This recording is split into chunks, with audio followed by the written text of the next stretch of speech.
And we'll go live in 5 seconds.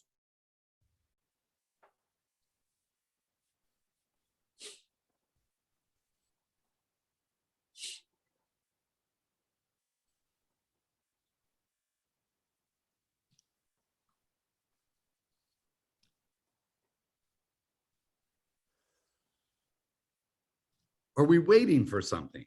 Nope. There we go. Hi, everyone. Welcome to SESAC Scores 22-second review. I'm Erin Collins, the VP of Film and TV at SESAC. Today's program is part of an initiative started by Christophe Beck and SESAC to promote diversity in film scoring. We do workshops like this and have grant programs to help fund scores created by underrepresented composers. You can find out more by going to sesacscores.org. I'll put the link in the chat for you. So I'm thrilled to say we had over 250 submissions to today's program, which is really exciting. A couple disclaimers: because of the volume of submissions, we're unlikely to get to everyone, so apologies in advance for that. If you did not follow directions and named your file incorrectly, uploaded the wrong file format, or uploaded more than one audio submission, we will not be playing your track, unfortunately. Also, for the video submissions, little disclaimer: the quality will only look as good as Zoom can make it. The sound is okay though, which is the most important. Lastly, the chat is open for comments. Please be kind. Without further ado, I'm happy to welcome composer agent to the stars and someone who is not shy to offer his opinion on any topic. Please say hello to Richard Kraft. Howdy. Let me just introduce quickly our panelists, and then we're just going to dive into this. So we have in one of the corners Christophe Beck, who is a great composer, best known for things like the Hangover movies, the Frozen movies, the WandaVision, Ant-Man series. I would say there's no genre he does not master, and everyone loves him. And this is Christophe Beck. Thank you, Richard. Great to be here. Great. Then we have Julia Michels, who has an incredibly interesting career. She's a music supervisor, the Pitch Perfect movies, A Star is Born, Jingle Jangle, just tons of stuff. She worked on Greatest Showman. And before that, she's been an executive at a soundtrack, ran soundtracks at Capitol. You were an executive in 2 different film studios, MGM and Fox, in their music department. So you know your way around all of this. Thank you. So happy to be here, everybody. Okay, and then we have Rob Minkoff, director of such movies as Lion King and Stuart Little, both Stuart Littles, and Mr. Peabody and Sherman, and the upcoming Blazing Samurai. And that would be a Rob Minkoff over there. Hi, everybody. Thank you for having me. And then our filmmaker, who has contributed a clip from her movie Ghosted, is Tracy Lehman, who, if you should check out the entire short, Ghosted, and her other one, Mixed Signals. Both are great shorts. And she's going to have the weird job of watching. Today is Groundhog's Day.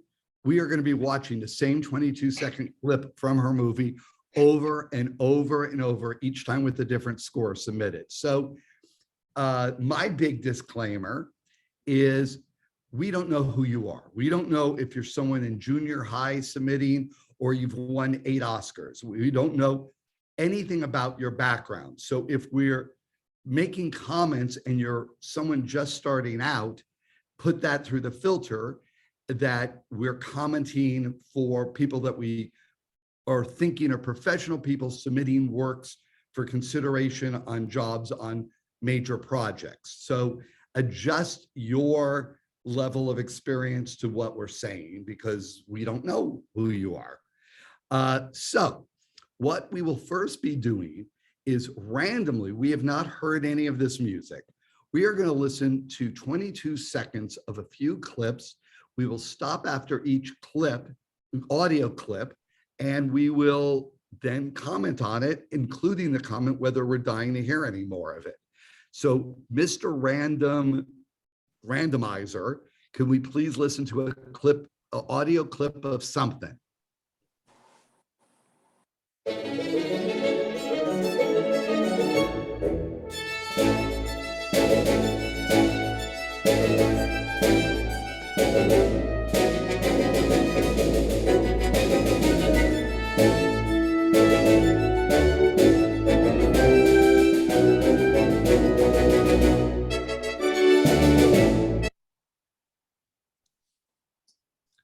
Okay, who wants to get started? Okay, I will. Oh, Rob? Well, yeah. So I mean, it was very good, very well done. But the first impression I had was it was very much a John Williams style score. There was something about the fanfare of it, and even the kind of the interval da da da da da da da. Sort of like, is that where it's going? And I suppose when you hear something like that and it reminds you so much of something else, you sort of go, oh. The actual sound of a director going, which is never a good thing. Julia, what were your impressions? I had the same reaction Rob did. And I also thought, wow, if that part wasn't as it was, how cool would this be to hear it with a real orchestra? That's one thing I thought. Julia, because I've always said, if you're trying to do something that's written for a big orchestra, have a big orchestra. Don't do a synth version of a big orchestra, because all we're doing is thinking it's the cheap version. If you play into the strengths, if you have synth, make something more synth-like, do a string quartet. Don't do the pencil sketch of something that is supposed to be a big and colorful thing. That's what hit me right away. Yeah. Yeah, I just want to add to that, Richard. With this particular piece, I feel like there's room for the mock-up to be much better, even before you go to the step of hiring a real orchestra. And I would just encourage all the composers out there to really learn and practice your production skills, because that's a huge part of grabbing someone's attention. Yes, and the last thing I'll say is the reason I don't want to listen to more of it is I already know what the rest of it's going to sound like, or at least I think I do, because it was so predictably, it is what it is, that it did not whet my appetite to hear more of it. So let's now, Mr. Randomizer, can we hear another audio piece of music?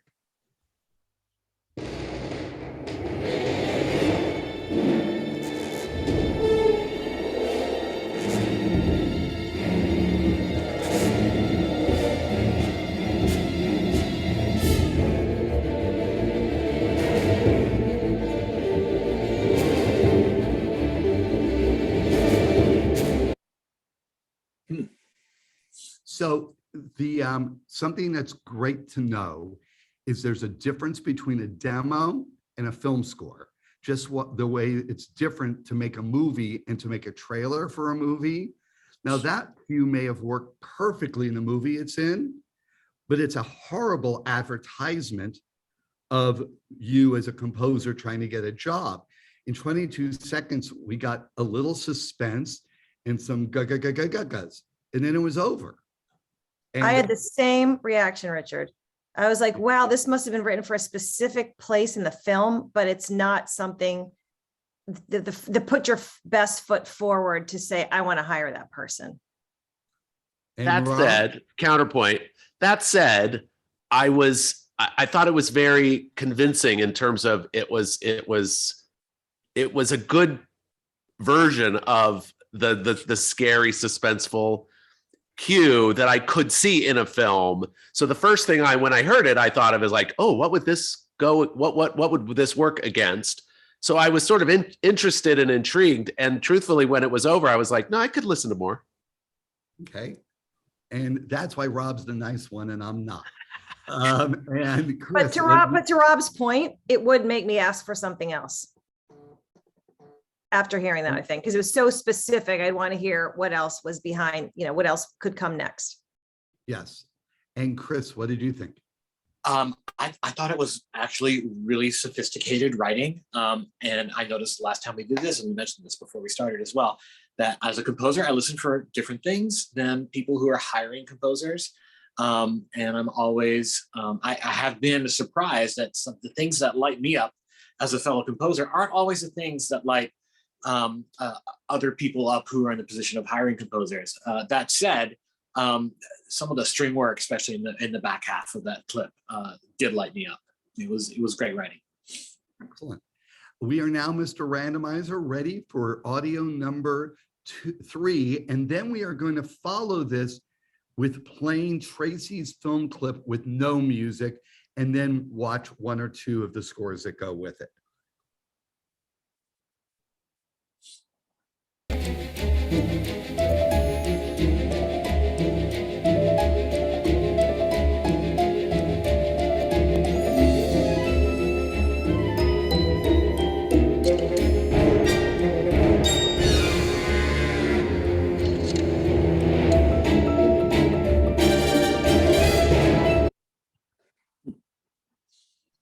Hey, Chris, what did you think?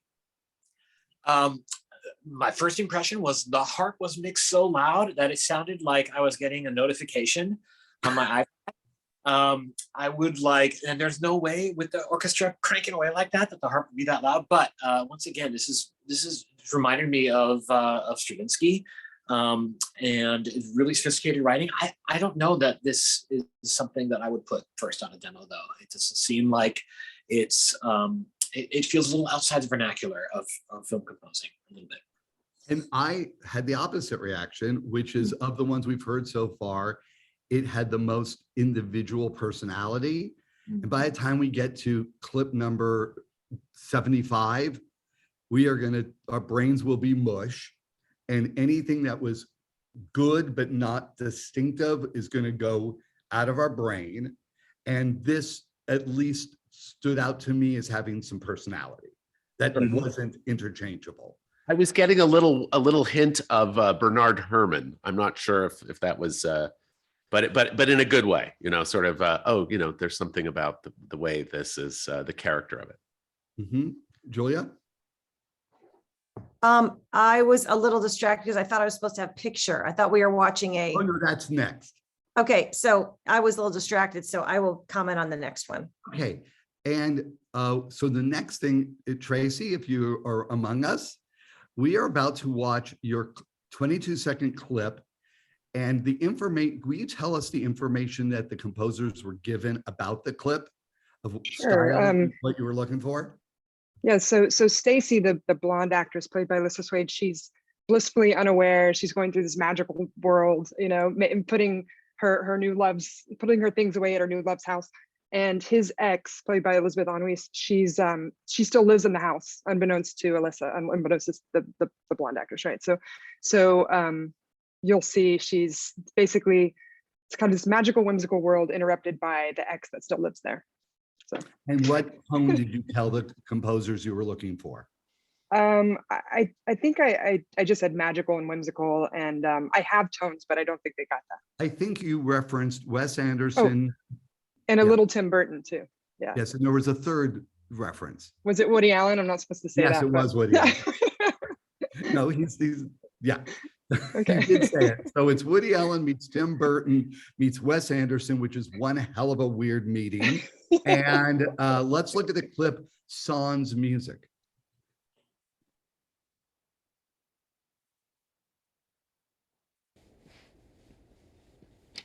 But there was still more baggage.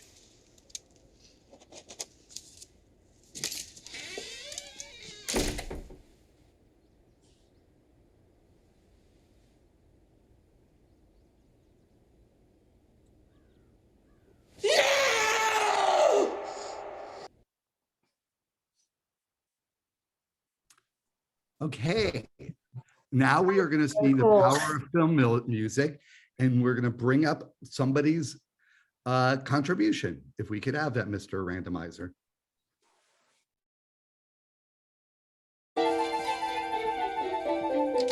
But there was still more baggage.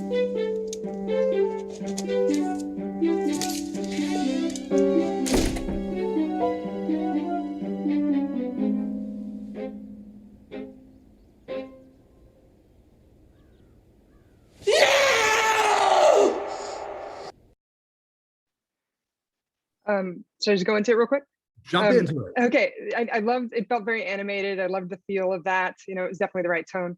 I think there was a missed opportunity to kind of switch the tone. It was really kind of it could have been a jarring kind of, that was the goal with the Texas switch up. That's what that shot is, was to kind of be like, what's happening? So that I was kind of missing that a little bit. Excellent. Well, let's see what random composer number 2 did with your clip.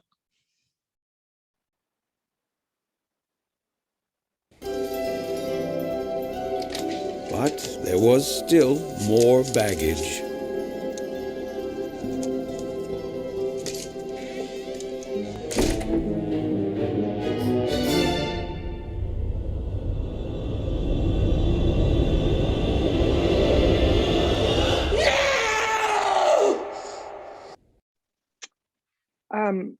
I like I like that one a lot. I think it kind of pre-told the reveal a little bit, you know, with the tone there, and then it was kind of big after the reveal, like bigger than I expect. I don't want to overpower the yell, you know.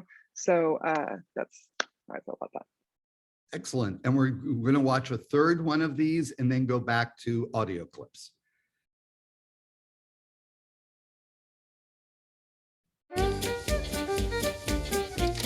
But there was still more baggage.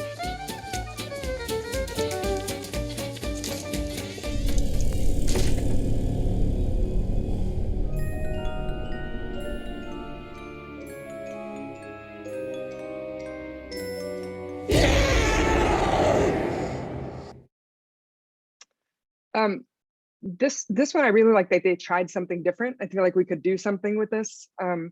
It's not exactly what I would have like picked, but I'm like, I want to take risks. I did a lot of big things with this film and we can afford to do big things. So I really like what they were trying there. And I like the kind of twinkling sound too. I thought that was really cool.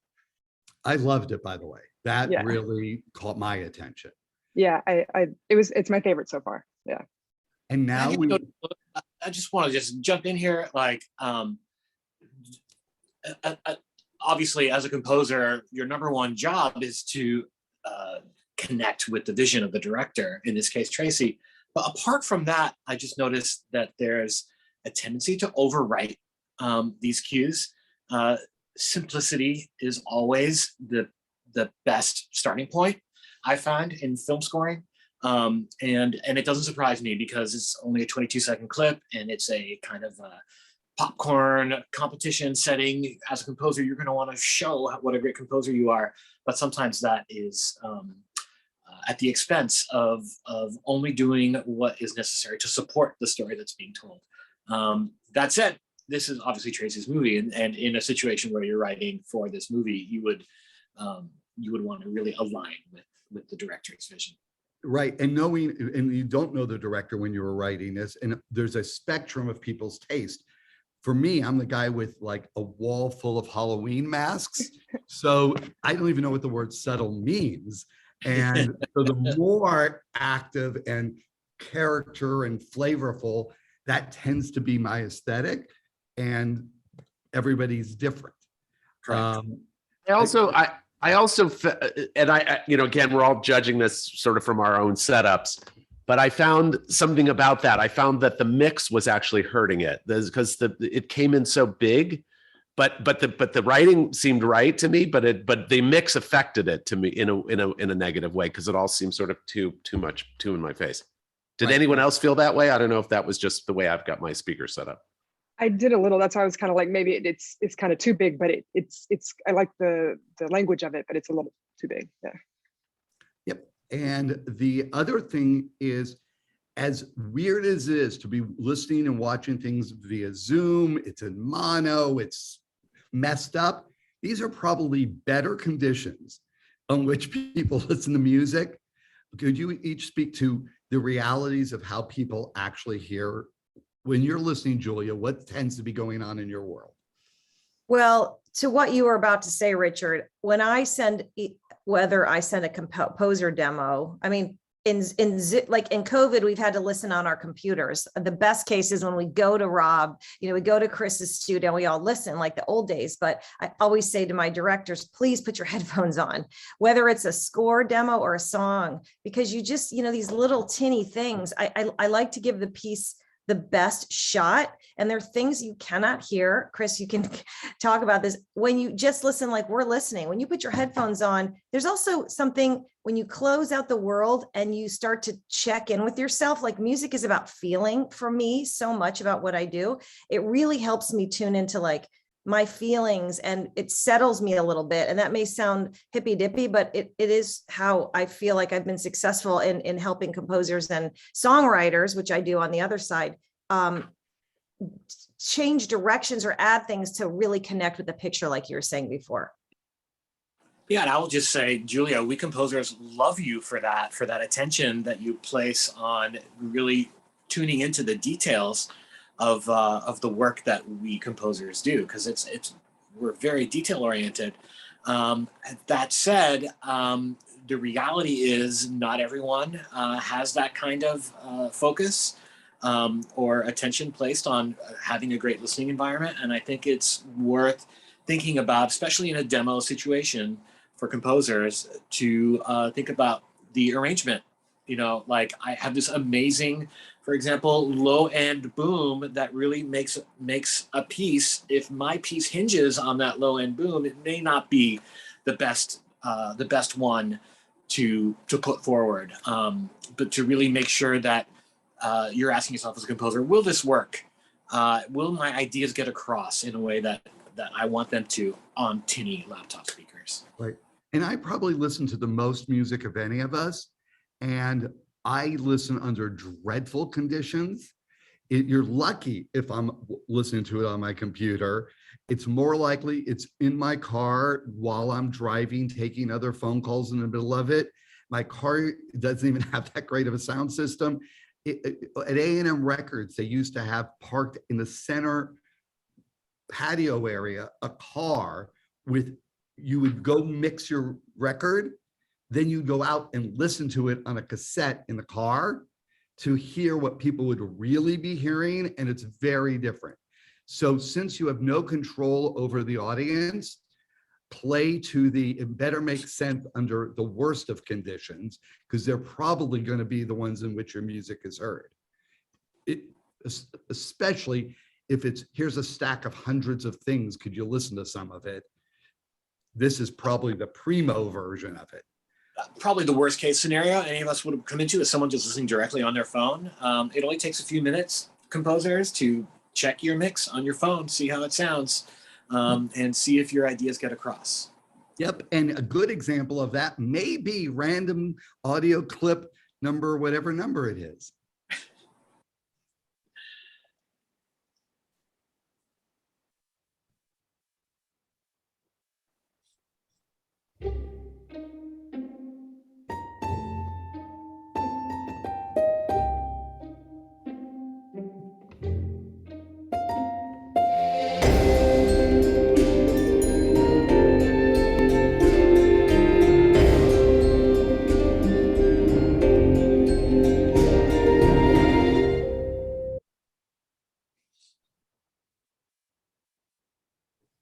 Anyone?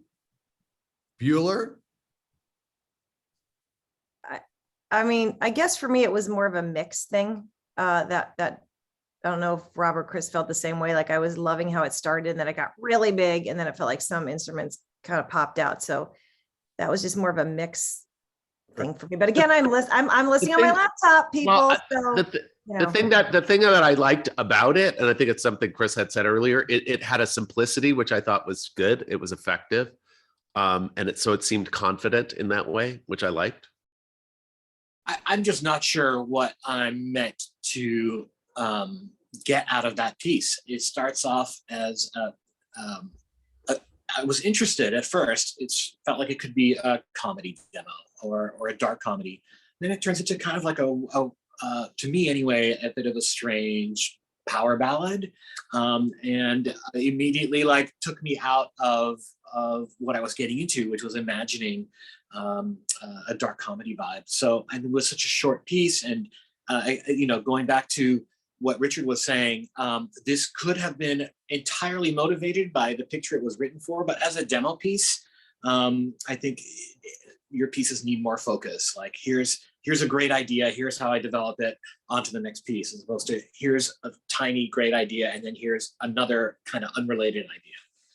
Right. And for me, frequently when I have clients putting together something to send out, I will suggest, why don't you trim the head off of it, because it's taking too long to get to the meat of it.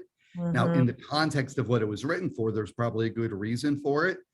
But if you're going to have a little vamp going, it better be the best little vamp we've ever heard, or lose it, because Good point. it's interesting. You look at that timer and it either feels like 22 seconds is the longest period of your life, or it's like, oh, please make a point because the clock's running out. And we'll find out if that's true for our next random audio clip.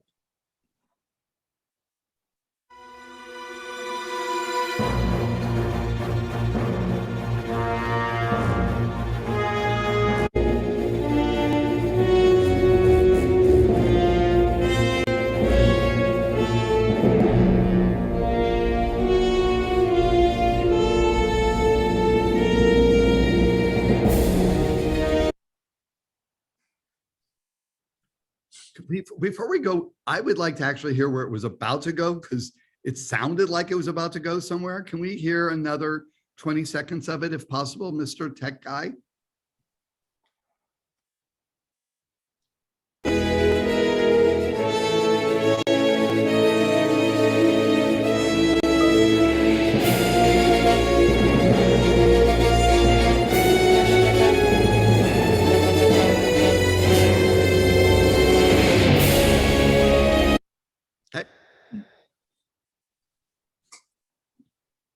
So what do we you can guys ask think? for more. Well, I would say, no, I mean, it's interesting because if the assignment was to get your idea out in 22 seconds, then they definitely didn't quite meet that guideline, because it's all about building. And even after we ended it, it still felt like, oh, it's almost there. We're almost there. We're not there yet quite, but Yep. You guys got a comment? I don't disagree with that at all. It definitely, though, I saw a lot of potential in it, so I think I would want to hear more. Chris? I think one of the greatest skills a composer can have is being able to take an idea and develop it over time in a way that's effective. That really does not fit in a demo situation where you're trying to make that point in a short amount of time before that next button gets hit. I'm glad you asked to hear the rest of it, because I did hear that skill in effect, and it's a pretty rare skill. So kudos to the composer who submitted that for that. But it's a type of thing. Maybe it's a deeper cut where you have the listener's attention when they're getting into track 5 or track 6, and then you can really show them what you can do in a minute as opposed to 20 seconds. Right. And as somebody who has to sell the music, I rarely pick anything like this, because let's assume this was for a Marvel movie, because it's in that genre. Well, there's a lot of people with A++ Marvel music, including people who've written music for Marvel movies. So what are you up against? Or say it's a TV version or streaming version of a Marvel kind of thing, but not really made by Marvel. Why is this track going to make them go, okay, forget it. Let's call this composer up because they just said something no one's ever said before. It just feels like, yeah, that sounds like the kind of music that's in those things. And there's no need to find the composer who did it, because there's nothing distinctively different about it. Let us move on to another. And by the way, I see there are questions. We're not able to read and answer questions. So comment away, but we're not being rude. We're just not looking to answer questions. Let's do another audio clip.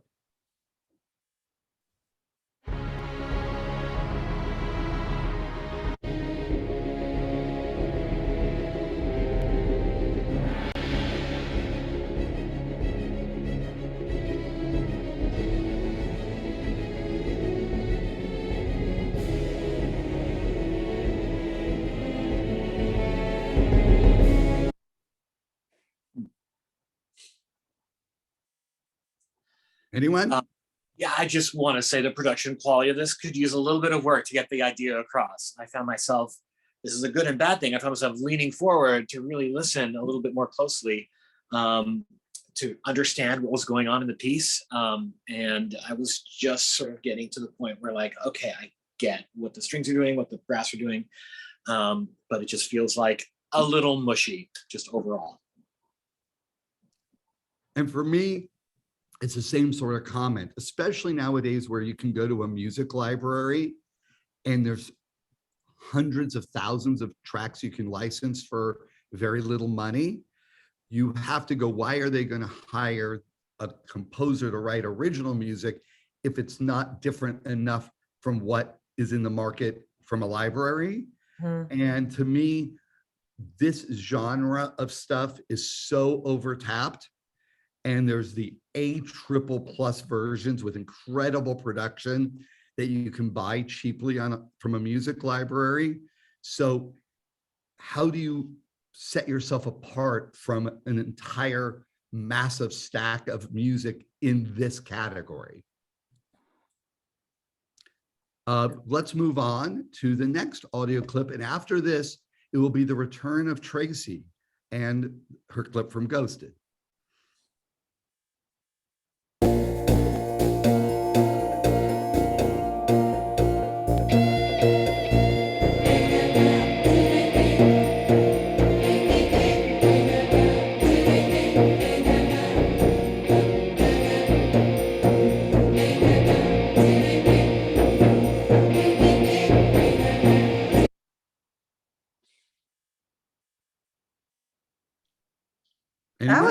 That was Love it. different. I know. I love, that's the first time we heard vocals, correct? First time we haven't heard big orchestra. No, it was really unique. And the fact, I mean, look, a lot of times, I mean, Chris uses vocals in his score. We use vocals all the time. And that was a really cool example of what this composer could do or what this composer thought about. So I thought it was really unique.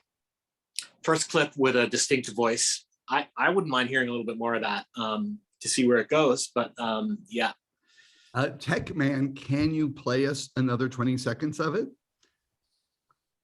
If it comes up in the next 10 seconds, the answer is yes. If we don't hear it in 10 seconds, it means no.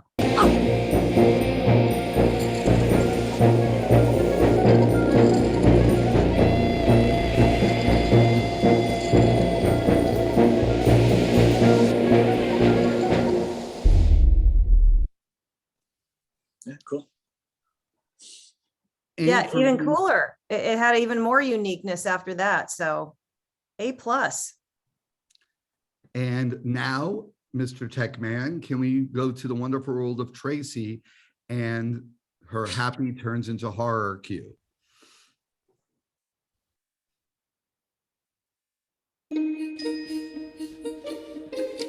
But there was still more baggage.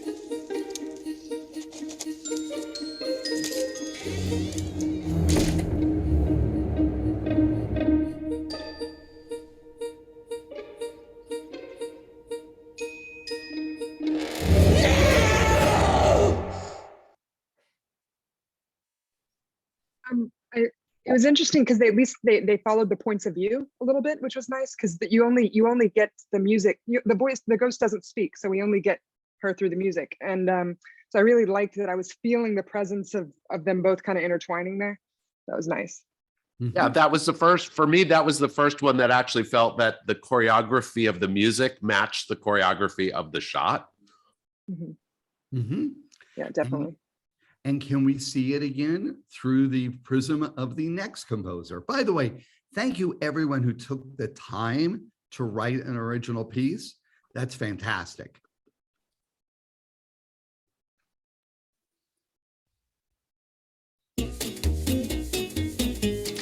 But there was still more baggage.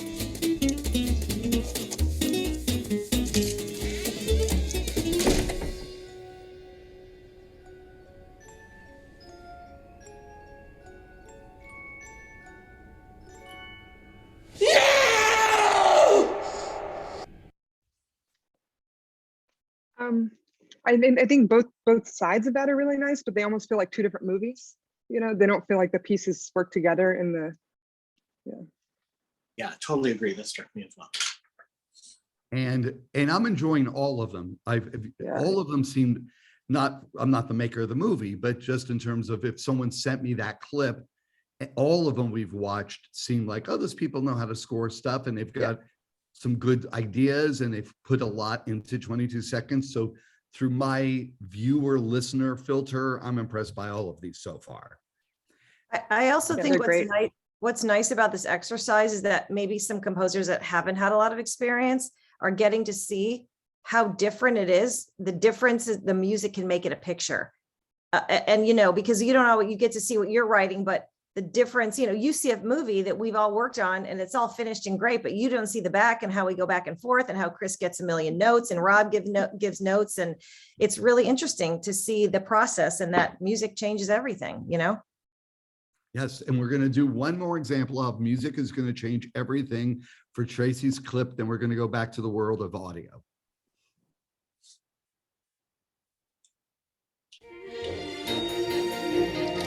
But there was still more baggage.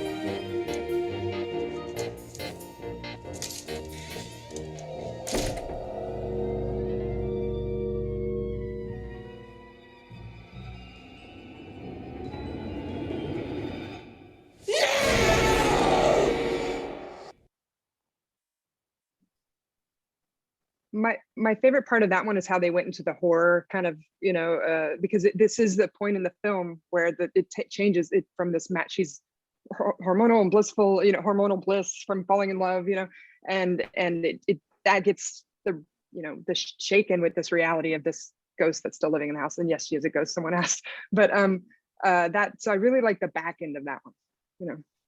And something else I find interesting is probably everyone would have written a different piece of music if it wasn't for the performance by the actress, the energy of how you moved the beginning.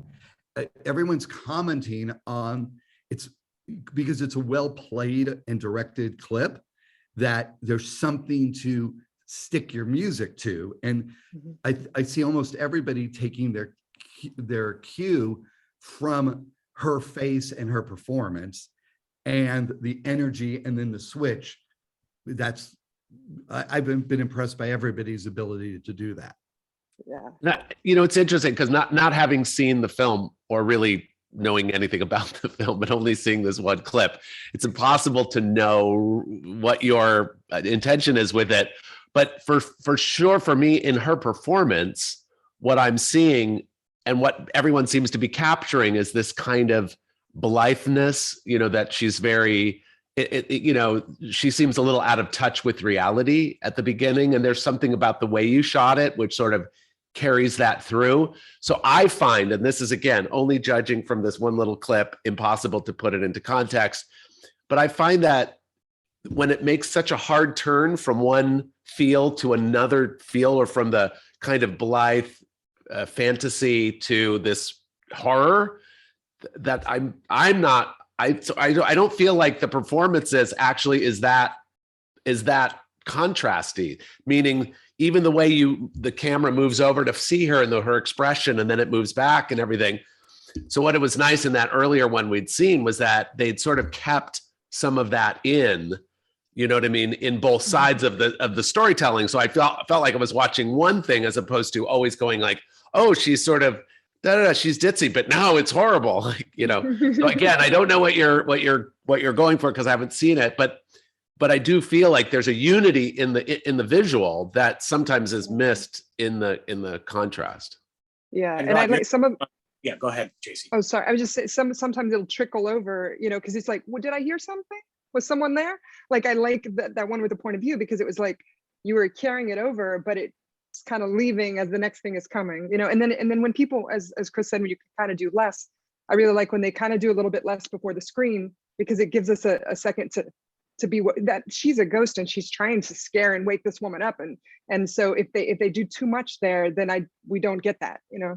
So anyway, I agree with you completely. Yeah, you guys are touching on one of the most powerful things music can do in storytelling, which is to give a story a cohesion and to connect moments with themes, with sonic palette, and all the tools we have as composers at our disposal, while still playing the moments, but in a way that feels like one piece of music. It really gives a glue to even a short 22-second scene, and even a scene like this that kind of careens from one tone to another tone. Music can really help to bring that together.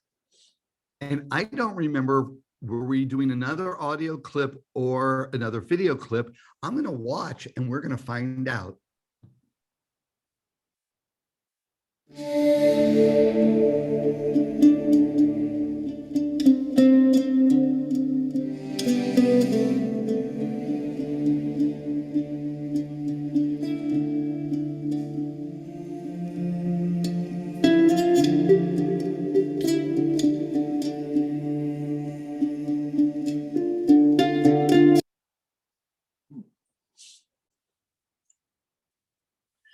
Beautiful, atmospheric, evocative, and again, I'm hearing a voice. I was kind of waiting for something to happen, and it didn't in the 22 seconds.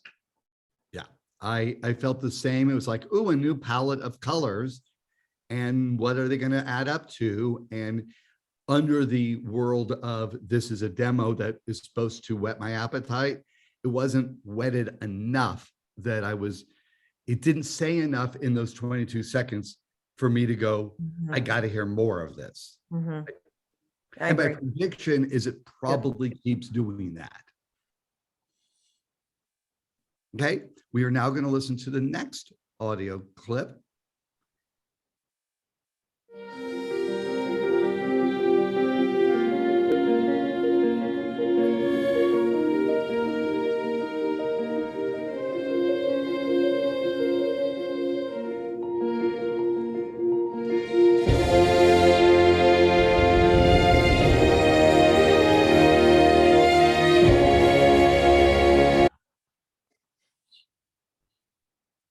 Yeah, well, that one, I mean, going back to what Chris said, I was not sure whether I was hearing a bagpipes at the end there or what that was, but it maybe was not using the tool in the best way possible.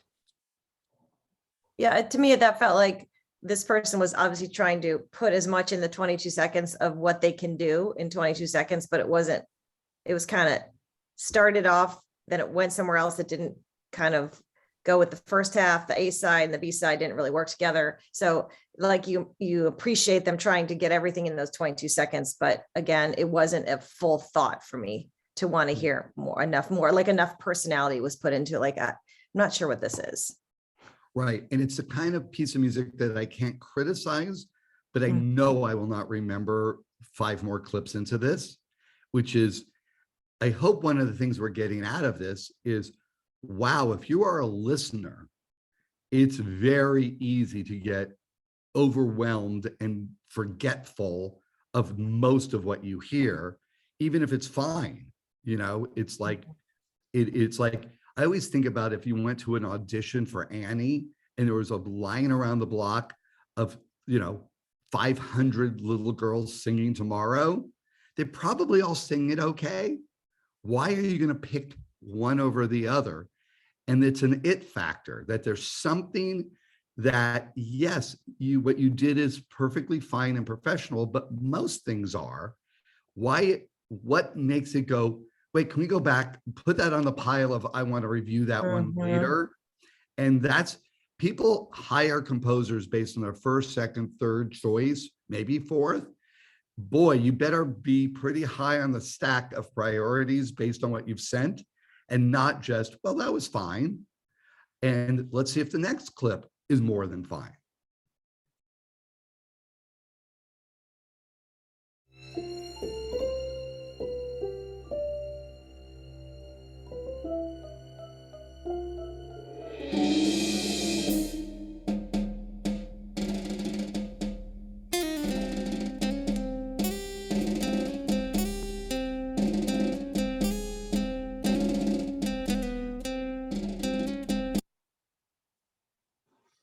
I'd like to hear 20 more seconds of that, please.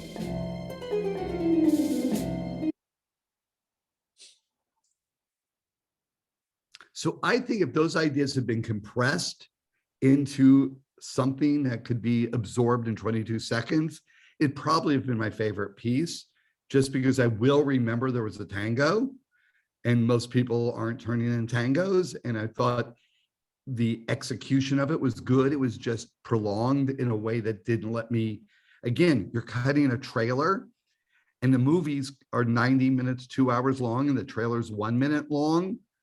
So you gotta say what you gotta say using the format of what this is, which is a demo that is going to be listened to in this case for 22 seconds. Anybody else? Well, I mean, I think that I didn't expect it to turn into the tango at all. So, I mean, if we were going to hard out at 22, you would never have known. So you could have just cut off the first 22 seconds, I think, and started with that. Yeah, I agree. Helping. Yeah. The most character of the piece comes through when the tango starts, and that's when my attention gets pulled in. Yeah, I felt like at the beginning it was there were like two levels almost. It was like the drums to me. I was like, are we going to go to a step marching band direction here? And then all of a sudden the tango came in. So I agree with you. If that part kind of went away and we stayed with the, vision, it was really neat. It was, like I said, personality, but the beginning threw me off. I'm like, I felt like I was listening to in two different lanes instead of one lane, if that makes sense. And we are going to do one more audio and then it's back to the world of Ghosted.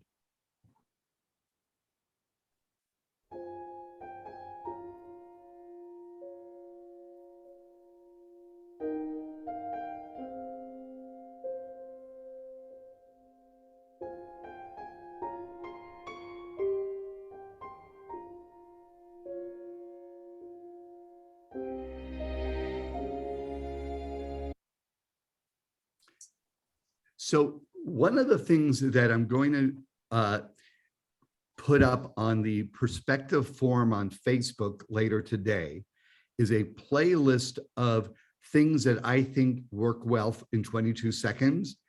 And some of them are, for example, by Rachel Portman. I was just going to say the same thing. Literally, that's what that reminded me. And what you can get, what she can say in 22 seconds is hinted at by this, but she usually in the first 22 seconds has probably stated her motif twice. So I already got what she was saying. And it's solo piano in some of these examples, but the way the piano is performed, the way it's recorded, and the actual note choices are brilliant and make it not just sound like, well, here's another pretty piece of music, and I like when people put pretty pieces of music on their demos because it's a real chance to show personality. And there's a lot of movies that need pretty themes to them, and especially ones that hire newer composers. One of the paradoxes is people trying to write giant Marvel film scores. It's hard because they're not really hiring new composers. You're probably going to be starting on shorts or smaller films, and the ability to write a delicate, lovely theme that's memorable. Wow, that's a lot of currency there. I agree 100% with everything Richard just said, and I will say that this piece that I just heard goes a long way, I think, towards doing all those things. I thought I do too. Yeah, Yeah, I thought it was, the melody writing is another rare skill, and whoever composed this, kudos to you. I know, and I didn't mean to interrupt Richard, but the first person I thought was Rachel Portman. I was like, Rachel Portman, there was potential there. And I would put that up. I'm like, I would put that composer up for my movie for sure. Like Yeah. that was, I understood the ability of what that person could do. And the themes are so beautiful. And what they did in 22 seconds, there was even a resolve. So I loved it. Can I hear another 20? Someone's claiming it's their piece and saying that they're a beginner composer and they're crying. So, And wow, it's a woman. it's a lot of stuff that's good. So Let's hear the 20 seconds of that, if you guys don't mind. Go ahead, please. Yes. Oh, if that works technically. I don't know if we're We'll already. find out. All right. There's a nice man in Nashville doing all of this. That's And- Tim, by the way, everyone. He-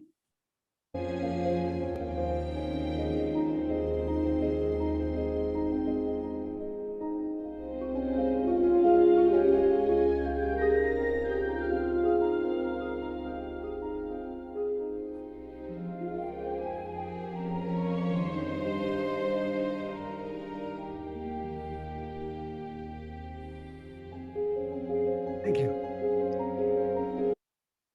So what I would recommend is, for example, on the playlist that I'm going to put up is going to have Cider House Rules and Chocolat and Emma by Rachel Portman, and see how she condenses ideas and leaves you humming. And it's like my favorite composer of all time is John Barry. And that guy, you would know what the theme was very first listening, because he probably repeated the motif several times back to back so you can get what it is.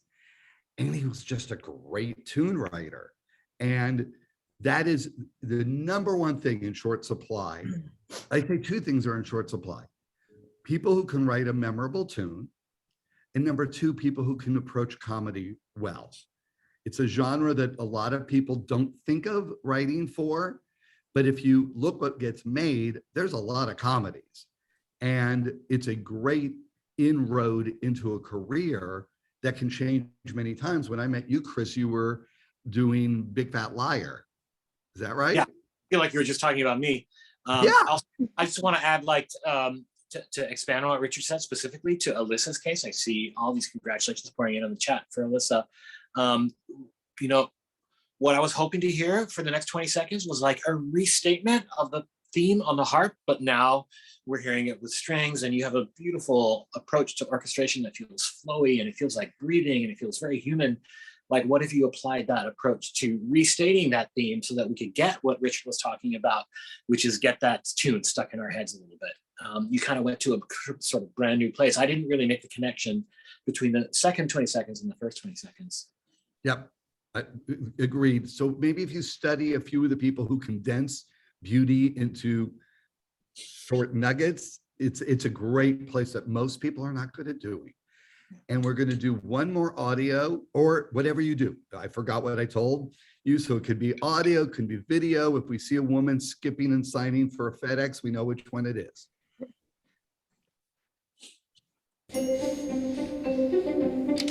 But there was still more baggage.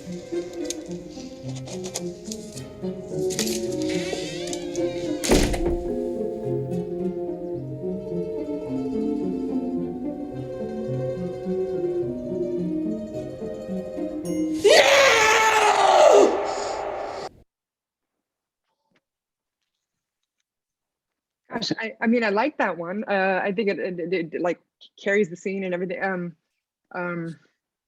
I know people needed context. So basically just the log line is: a woman with a lot of baggage falls in love with a man haunted by his past. So she's unaware of her baggage. She's getting all this baggage all the time in the movie, and he's haunted by his ghost of his ex the entire movie. So she's real to him. So I present her as real, but I think there was nothing wrong with that one at all. You know, I didn't feel that it added anything necessarily, but there was absolutely nothing wrong with it. You know, if that makes sense.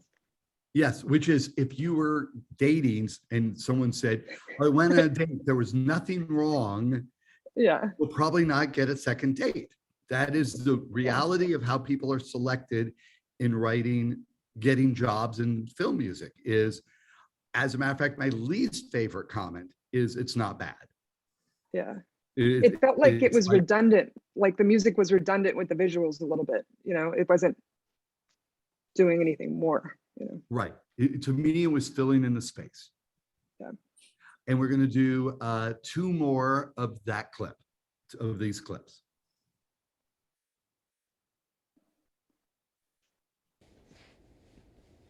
But there was still more baggage.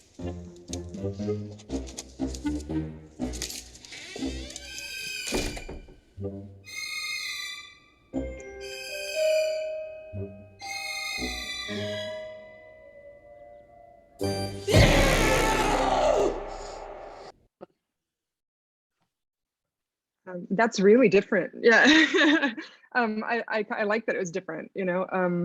That for sure, that felt more to your brief, you know, Yeah. as I recall what your brief was, that felt very much in that sort of character and genre. And again, it was nice to hear something that was focusing on your storytelling.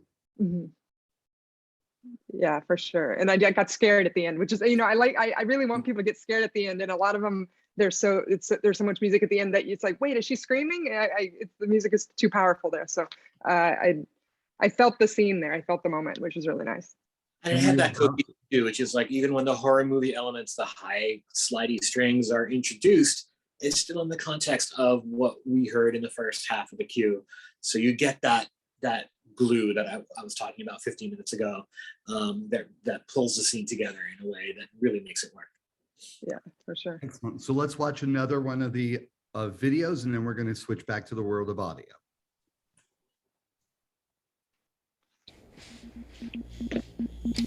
But there was still more baggage.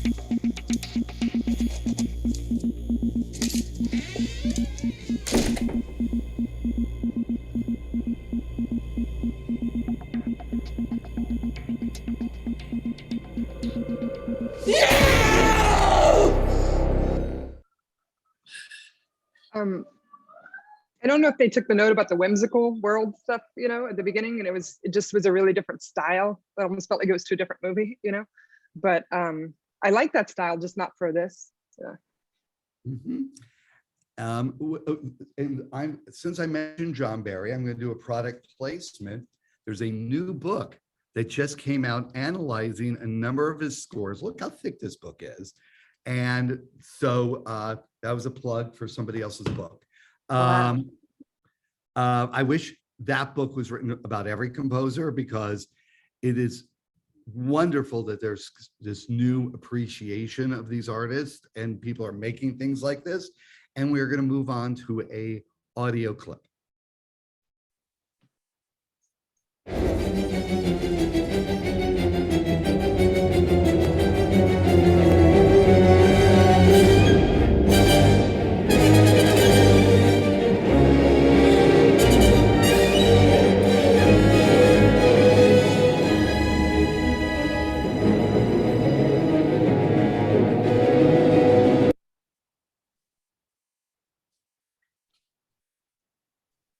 So my comment is, it's the kind of thing that I might pass on to a composer who's maybe looking for additional music, maybe because it seemed to my ears well executed.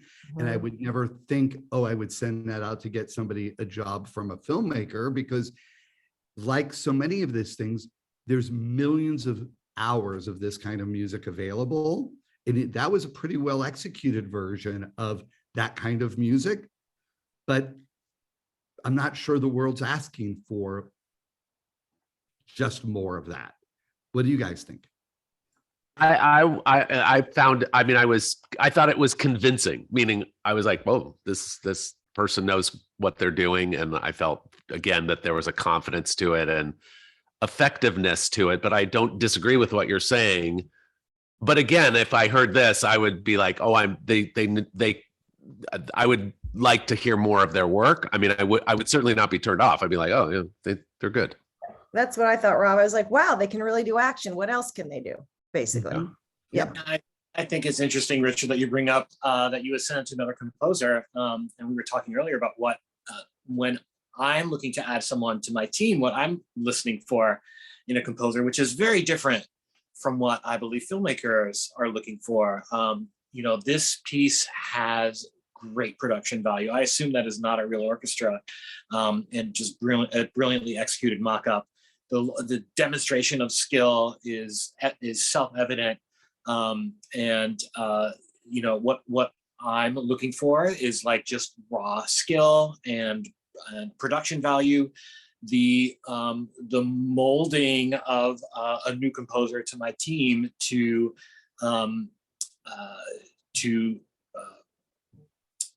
blend in with my style and my approach to melody writing, my approach to scoring to picture. That would be an ongoing process, and I found with composers who are talented and skilled, that's teachable.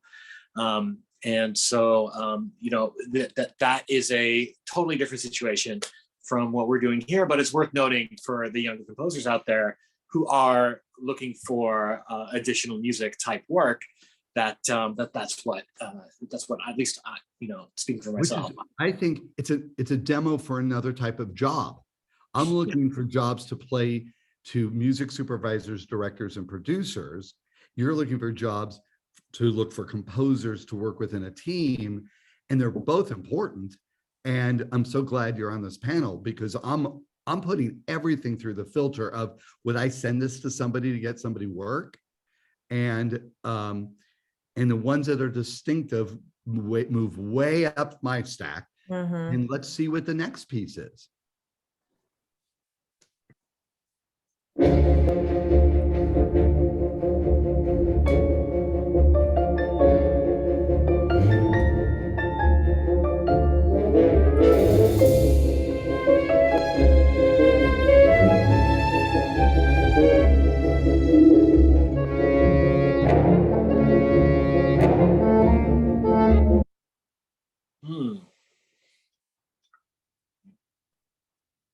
Very Death on the Nile. Yes. Which I love when people do sly and witty, capery, the world of composers like John Addison or Henry Mancini when he was doing those kind of pictures. I like sly and witty. In this particular case, I wish it was sly and witty and memorable. Like, oh my God, that tune I cannot get out of my head. It was so, because I like that he put it through its paces. I'm just not sure it's the strongest tune that could be put through paces. I love the tune, and this just goes to show how no two people listen to music the same way. What I appreciated the most about this piece was how much it does with so little. It's one like 2-bar motif that gets repeated, I believe, 4 times, and then there's a modulation. It all hangs together with a cohesion that we don't often hear in some of the other demos, where you hear one thing for 10 seconds and a totally different thing for 10 seconds. And I think that is key to a lot of the things we're discussing too with Tracy's movie, speaking to what film music, the power that film music has to give a story cohesion. And I'm going to apologize, because now that I'm sitting here, the tune went da da da da da da da da, something like that. That's more that has stayed with me than anything we've listened to so far. So there was a earworm quality to it. Is it possible to hear what the next 22 seconds does with that? Yeah, let's hear more accordion. Always, by the way.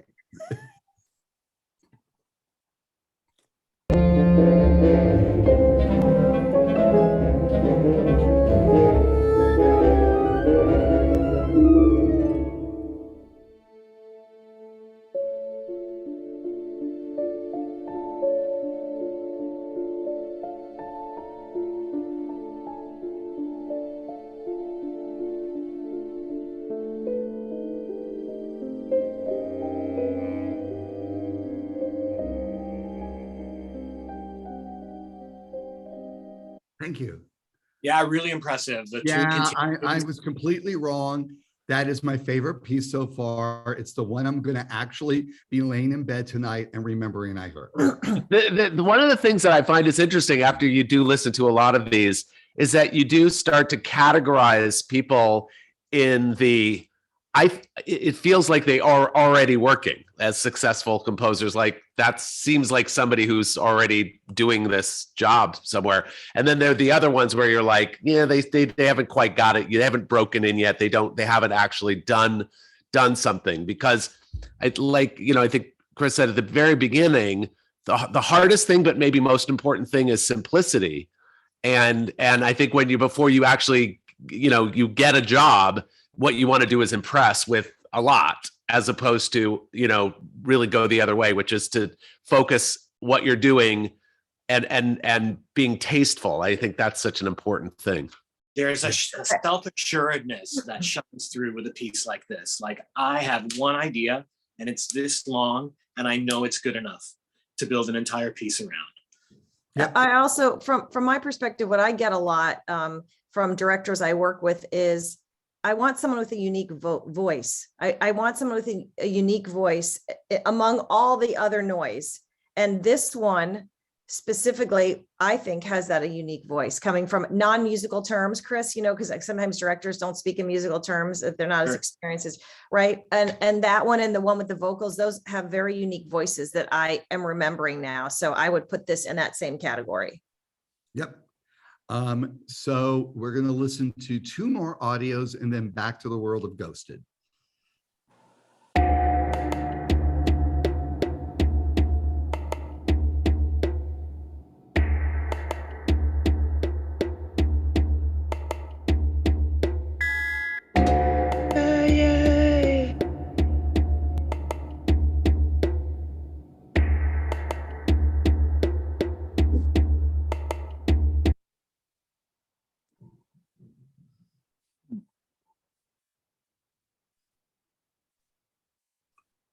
Yeah.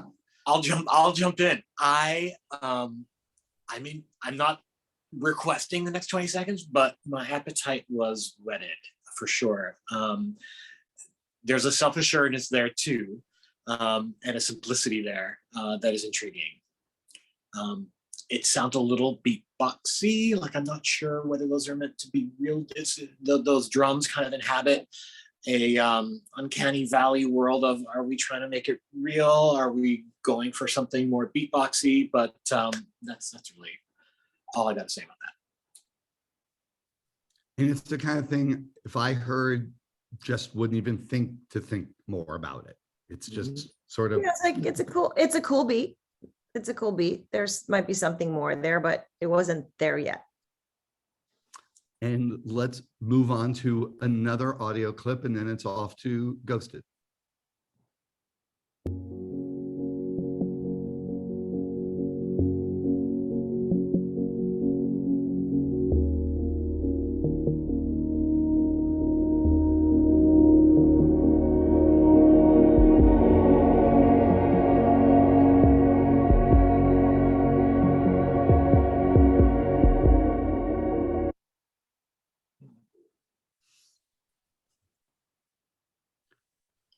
So I work with John Bryan, and he lives in this world, in this film scores, and it's there-ish, but it's interesting. You listen to John's stuff, and in the first 3 seconds, you're really drawn into it, and it seems really confident about doing itself.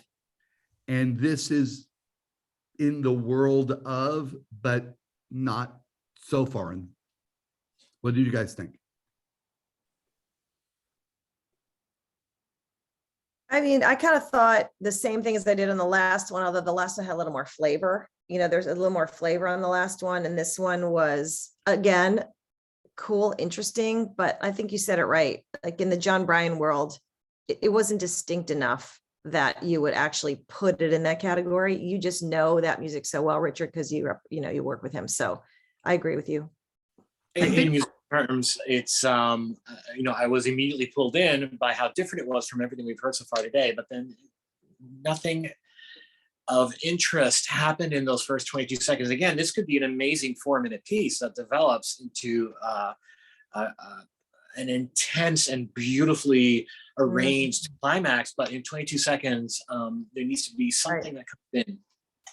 Yeah, I think it was just not enough to judge this particular piece. It was sort of, there just wasn't, 22 seconds was not enough to get it. So I definitely was like, I'm not sure. I was like, I'm interested. I'm not sure how I feel about this. And then it was over. I'm like, well, okay. But I was definitely, I was drawn in. You had to have heard more, I think. I work at a company that we make playlists all the time. Julia and I used to work together, and your first job was making playlists. And for every composer, they can have a million great scores, but what actually goes on the playlist is so different. And what I found is, for example, if we're talking about John Bryan, off his catalog of film scores, there are just certain cues that are the perfect ones to send out to get a job. The whole scores are great, but what is, and when you listen to the playlist I'll post later, the John Bryan cues, you'll get why I picked those particular ones, because they do what they do in a very short amount of time, which goes back to the theory that these are trailers and advertisements to get jobs, not representations of this as a film score. And speaking of film scores, we're about to look at a movie called Ghosted. Today is Groundhog's Day, and how perfect, because we are watching the same clip over and over and over, and we're going to see what happens to it with some different music.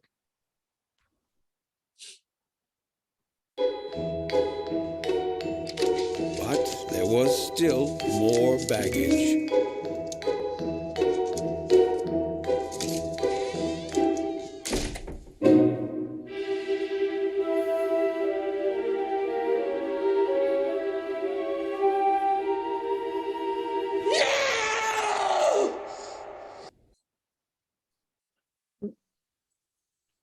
That's a similar thing where there's nothing wrong with it, but I just didn't. It's like, oh, I can't remember the genre of movie that is, but that's a very specific type, right? Like that I don't think my movie is that, and I also worked really hard to blend genres in this movie. So there's this opportunity to kind of like not just be one thing. And so it's some of these composers, how do you be so many different genres and still feel like the same movie? That's kind of, I'm looking for a little more of that. Okay, well, maybe the next person will provide that for you.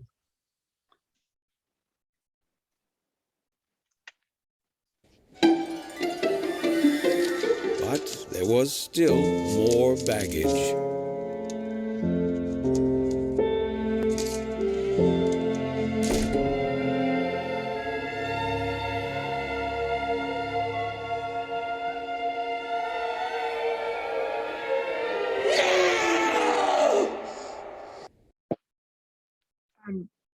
Again, I like the end of that because I like that it goes to the horror place, but it totally missed the cues as to like when the reveal is, or kind of like her world and point of view in the beginning going in, like that. Those are missed opportunities. Okay, and we're going to watch one more of the clips and see what happens. But before we do, put yourself for a moment in Tracy's shoes, a director, and how you are receiving so many submissions. And in most cases, they're not bad. So the number that you cross off the list because it's atrocious, that's not usually the case. It's how do you select among a lot of good stuff? And it's overwhelming how many submissions are sent in on projects. And so Tracy, you're about to have another submission sent in to look at. Here we go.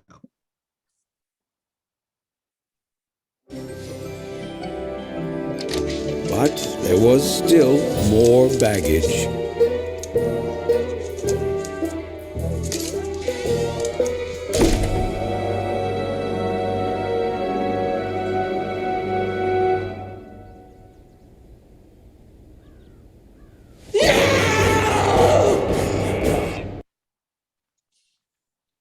What is the thing that was I like that one part of it, I'm sorry, I don't know the instruments, but It's this point of view thing a lot of people keep missing. I really did like, I would listen to that music and I think it fits the tone. I felt Tim Burton kind of cool, you know.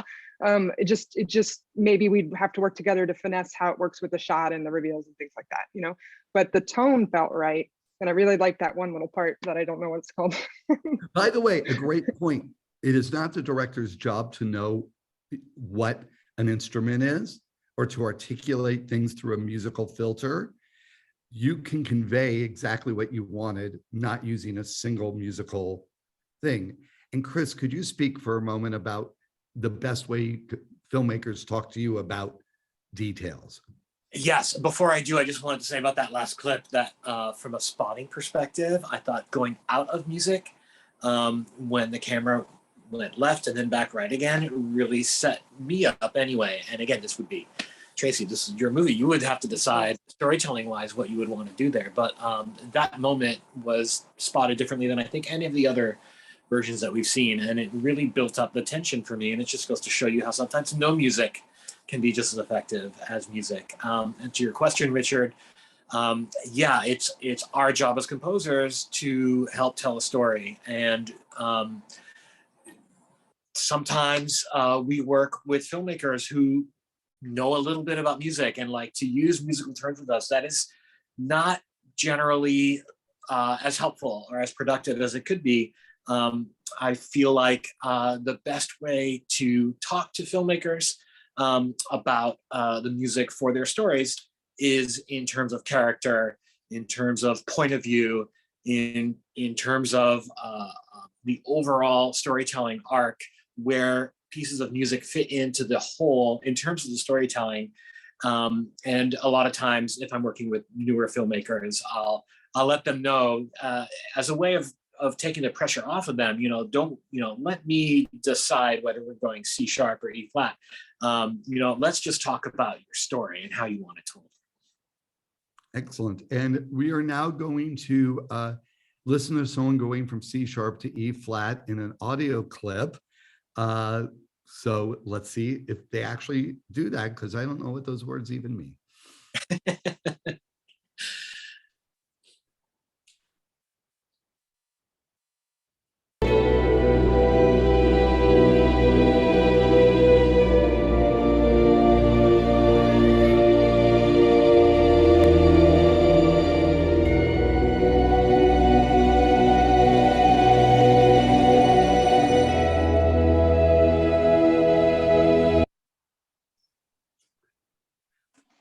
Those are the exact cues not to put on a general demo, because you don't have enough time to say anything. It's like, I'm sure it was lovely for what it was written for, but who could listen to that and go 3 days later, wait, I got to go back to that person who did that thing, those 22 seconds of it, as opposed to the one that I will forever be apologizing, the one that repeated its tune that Chris pointed out how good it was. I will remember that. This just doesn't serve that purpose. There's something cheap about starting a piece in the middle of it as well. I think it's infinitely more satisfying as a listener to put on a piece and have it actually start. I'm assuming that wasn't a technical glitch, but that the piece was submitted that way. Yeah, I don't know. I keep thinking about this, Richard, because this is what we used to talk about.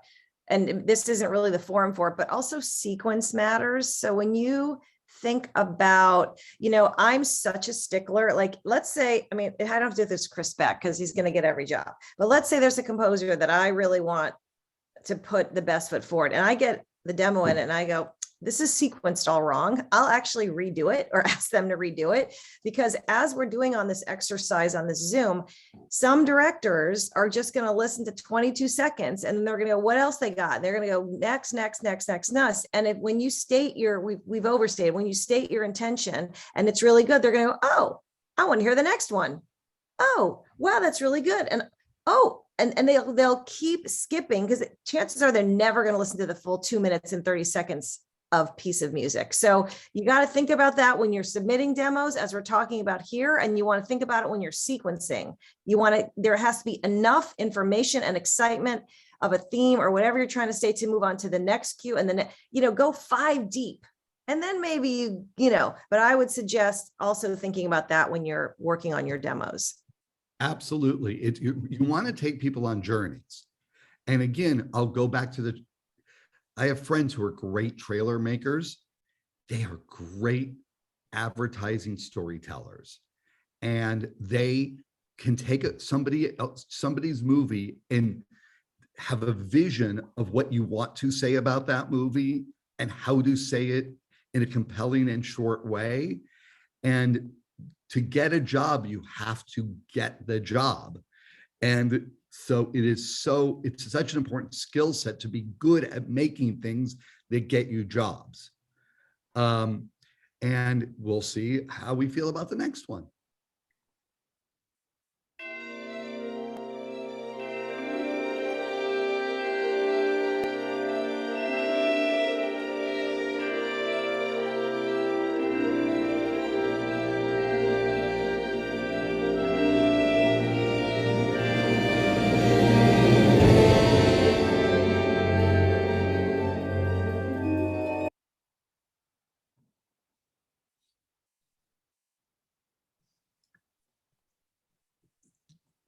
That was like 22 seconds of foreplay that I know, I was like, I would have wanted to definitely see where that took us.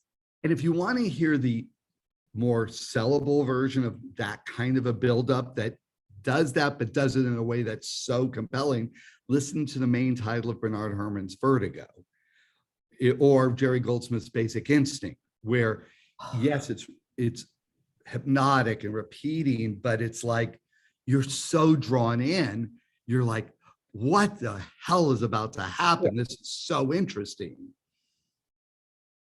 Any other comments? Great points. Okay, we're going to see the next person and how they do with their foreplay.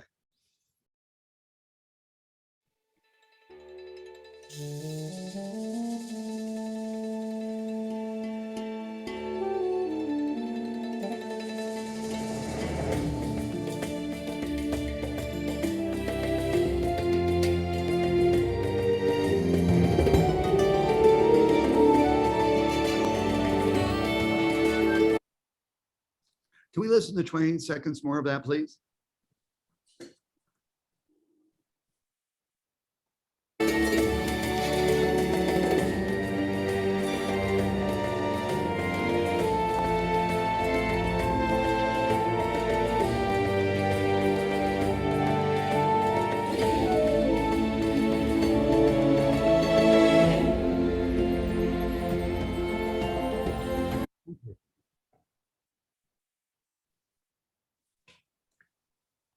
So I wanted to fall in love with that piece because it seemed like the kind of thing I would fall in love with, but it did not, for me, have that big commitment to a theme that is going to pull me farther into this thing.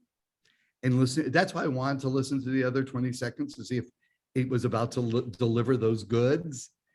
And I felt it was a little mushy. Yeah, mushy is a great way to describe it. Some interesting ideas, but they don't hang together as a piece. I would also point to the production quality and the mix as being contributing to the mushiness as well. There's a lack of clarity. Yeah. We're going to listen to one more audio, and then we are going to switch over to Ghosted. And just so you'll have a sense of time, this was originally designed to be a 90-minute experience. We are going to expand it to 2 hours for those panelists who can stay. And if not, we will talk bad behind your back. Okay? Gotta stay then. Yeah.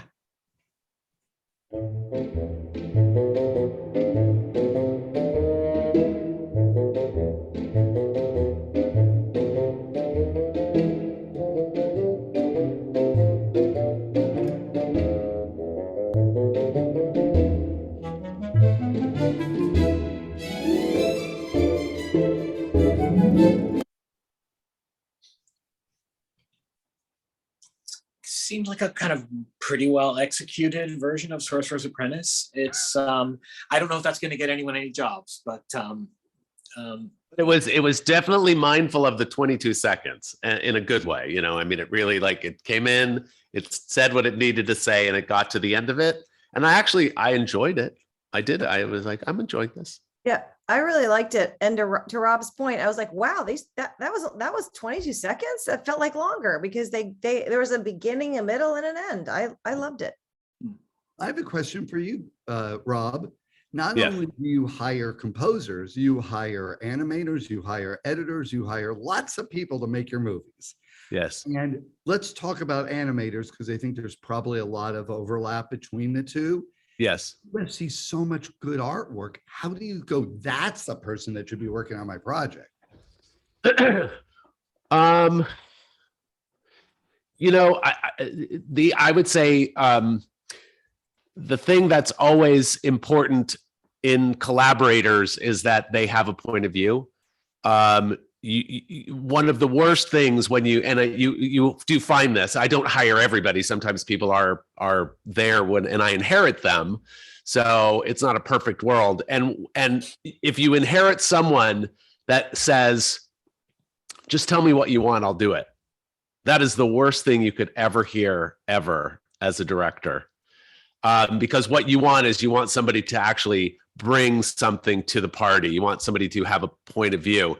You want to give them the instruction, but if they just are a drone or an automaton, the work never is that inspiring. What's good is when somebody challenges you back and says, what do you mean by that? You know, you just told me what I'm supposed to do, but I don't quite understand. Or, well, what if I did it this way? Would it work if I went a little bit to the left?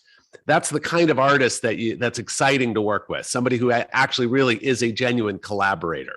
So you're looking for people who, but they know how to get it done. You know, that's also an incredibly important thing, that the pressures of the job don't get to them, that they can cut through, you know, they could press through anything, the worst kind of thing, and they can get the work done with quality. But again, having a partner or what's the word? Like someone who you can actually have fun with or play with is much better than just someone who gets it done in sort of a kind of rudimentary way. And when you look at the array of composers you've worked with, Hans Zimmer and Danny Elfman and Alan Silvestri, and you just did a thing with Bear McCreary, what besides the music would you say those people are like? What are the qualities beyond music? You know, well, there's sort of two things. First of all, they're incredibly smart. And when I say smart, they're just, they think at a higher level. You know, they are also sensitive. They sort of perceive and see things, but they're also worldly, broad. They have great, sort of experiences to share. And most importantly, and I think this is the thing that's key to everybody who works in this business, they're great storytellers, whether it's through their music or actually just by telling you what happened to them at lunch, that they're always looking for the most interesting, impactful, funny, fun way to express themselves. Excellent. Well, we're going to Richard, can I just say what Rob just said about animators is exactly the same with composers. I mean, Chris is one of those people. When I find films going south for me is when a director will come to me and say, this composer is not bringing anything. I don't know, and then I have to spin and change things and talk here and have it compose. It's a positive problem solver as well as a collaborator, I think. And, coming with ideas, whether you're confident or not, sell them confidently and have a point of view. It really helps. It really helps process. Absolutely. And now we are going to switch back to the world of Ghosted and Tracy. But there was still more baggage.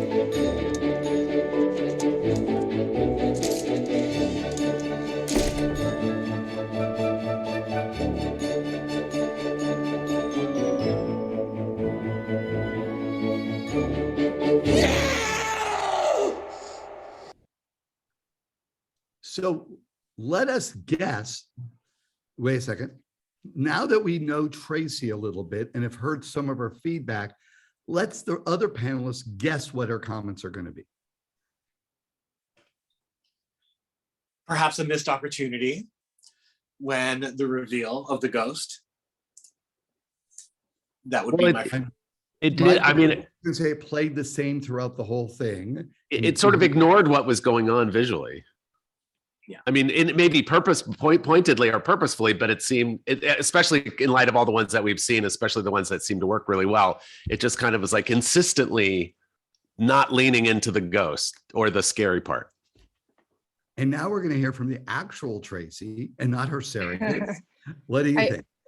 I agree completely. And I like that you're in that world in the beginning. That was really nice, but then nothing happened with that. And so when you guys were talking earlier about, composers being sensitive and things like that, like I'm looking for empathy here. Like these are points of view, these characters, this is her world, and it's shaken by something, and that's not addressed at all in the music. She's in love, and there was something just there. Is something going to throw her whole world off? And it's just ignored. So I think working with composers who can really put themselves in the shoes of the characters and understand like what they're feeling, that's what the music is supposed to do for me, especially in character driven pieces. So. Right. And a lot of it's guessing, because especially when demoing, it is rare you're going to read the script, talk to the director, see a cut of the film. It's lovely the more information you get, but a lot of it's just bold guesses. And you can miss it by a mile, or you could become the top of the stack because you guessed something that you hit a bullseye you didn't even know was the bullseye.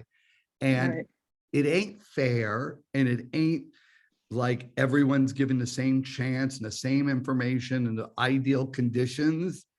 And I'd rather have people that go, on Tuesday, I worked on demoing for this, and on Thursday, I sent this one, because it is a crapshoot and you don't have enough information. And even if you had information, my favorite piece so far, I changed my mind on. So it's like, this is not science. It is, and how you feel before lunch and after lunch can completely change everything. So an ability to throw yourself 100% into what you're trying to achieve, and then let go of the outcome and just go, okay, I sent that thing off to Tracy, and now who's next on my list? I'm going to make a demo for them, because it's probably not going to be selected. There's just too many submissions, and all of them are an opportunity to write music. And you could go, okay, I wrote that thing for Tracy.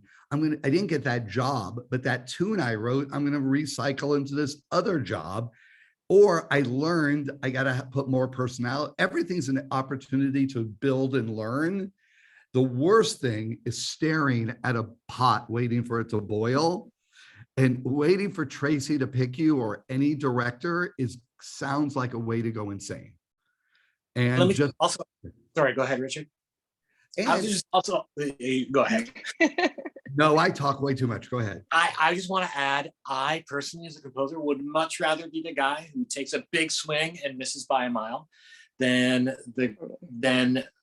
someone who plays it conservative, plays it safe. And that ties into also what Rob, you were saying, like, you want to work with people who bring something. If you guess wrong, at least you brought something. Yes, that's a question for you, Chris. I'm sorry, Tracy. Oh, that's exactly what I was going to say. I'm like, you may not know the context of the whole film, but if you can show me that you can feel what you think these characters are going through, then, and I know you have that ability, then we can work with that. And I can tell you, oh, wait, it's actually this feeling, but at least you can convey that in the music, I have a question, Chris. On average, when you're doing a film score, how many minutes do you have to deliver a day? 1.5 to 2.5. Right. So one of the skills of demoing is it's like going to the gym and just practicing getting to the point where on demand, you can write that much music, whether you're inspired, you're not inspired. When you've made your bold swings and they fall on their face, now you have to write 4 minutes because you just have to rewrite that other one. And so the more generous you are with your putting in right? What you do is like the old line is writers write, composers compose. And all of these are great opportunities to go, I don't have a really good romantic comedy cue. Let me go write a bunch of those on Thursday because I'm not booked for anything else. And I need to get good. I need to practice. And now we are going to see how someone practiced using Tracy's movie Ghosted and see what they brought to the party.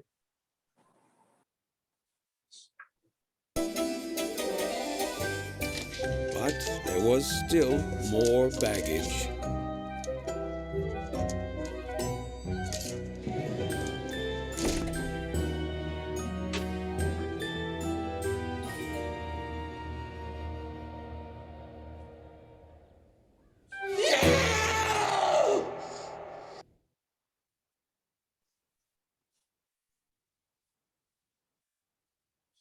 I like, I mean, that feels Tim Burton-y too, which is awesome. I really liked that genre blending, you know.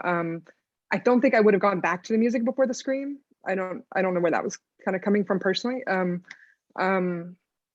Yeah, and of course my missed opportunity with The Door, because it's kind of like if you're, you know, imagine you're in this blissful world and then something kind of shakes you. It's like, was there an echo? Is there something there? It's just missing that. She's wondering if something was there, and it's just missed. So, and now we will be going back to audio music. I like how quickly Tracy can hit the go away button. And so as soon as we have some audio, we will listen to it.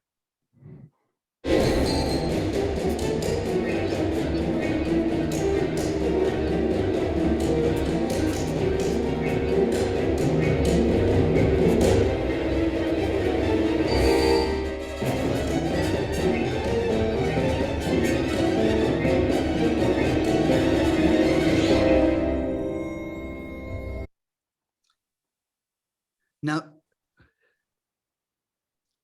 for me, that's the kind of piece of music that could end up in a movie that would not get the person the job doing the movie.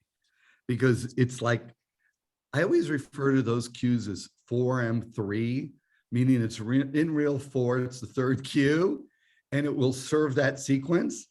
But people get hired usually from 1M1, or the opening of the movie. The thing that is, I remember what a client told me, when he spots a movie, he spots it, then he picks the 5 scenes that are going to actually matter and works on those first. Because once you got those 5 big ideas, writing 5M4 is going to follow. This to me was not a showcase of something that, other than they could score a cue in the middle of a movie.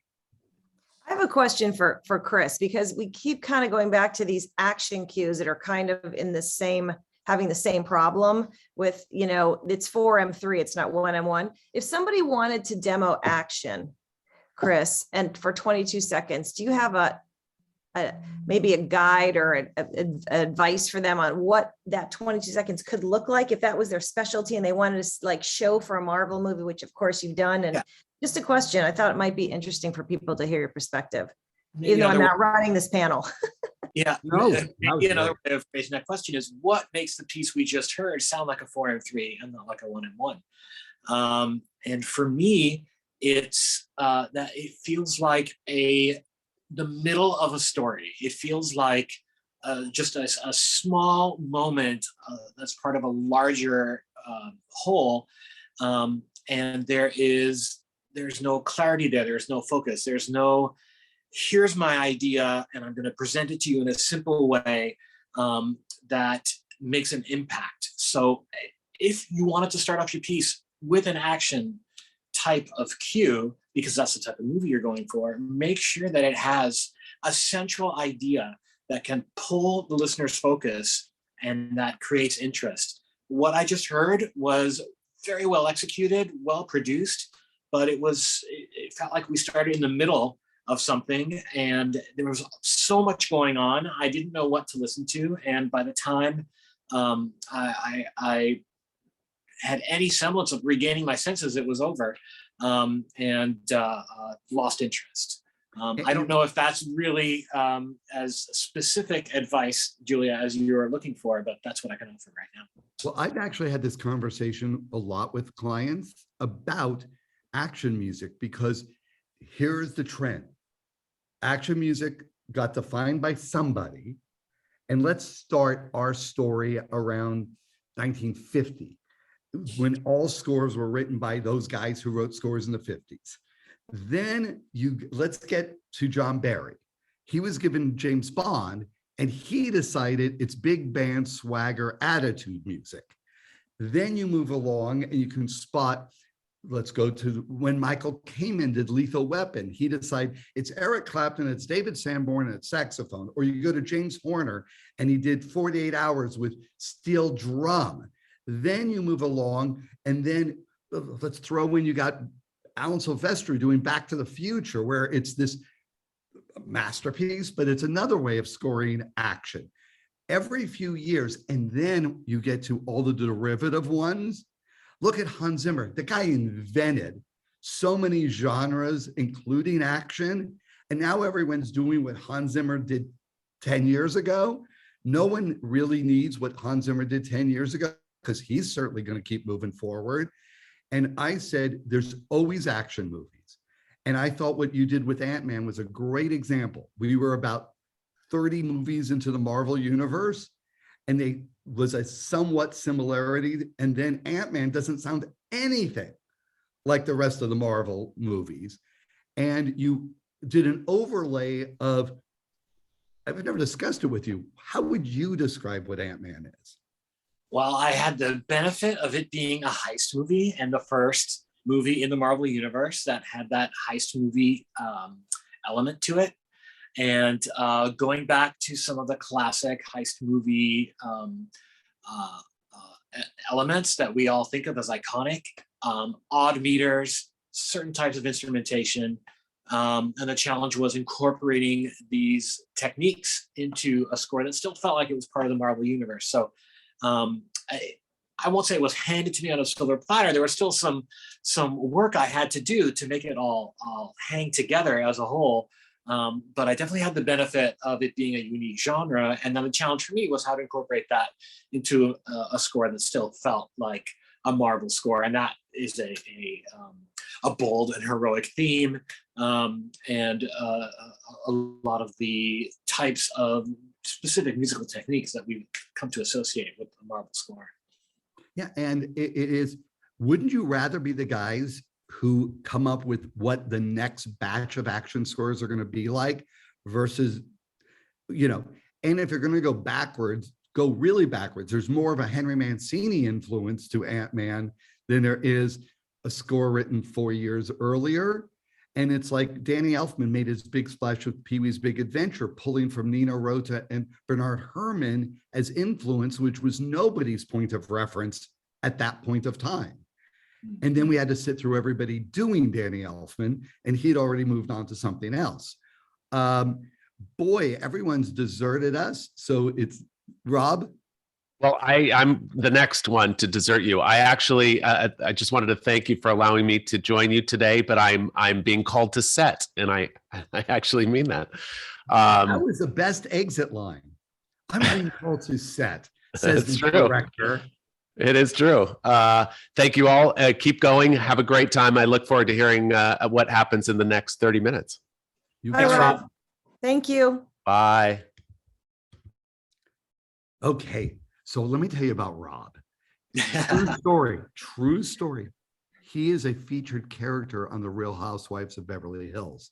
His wife is a Real Housewife of Beverly Hills. Oh yeah. Which one? Her, Crystal. And the one who is accused of having ugly leather pants, if you happen to catch up on that controversy. So he makes random appearances walking into the kitchen. See, that's what he meant by he's getting called to set. Yeah, exactly. You know what? You're probably, he was being called into the kitchen. See, that's why you never want to leave a Zoom. They're going to start talking about Real Housewives. So why don't we now watch a Tracy clip? Let's watch 3 of them.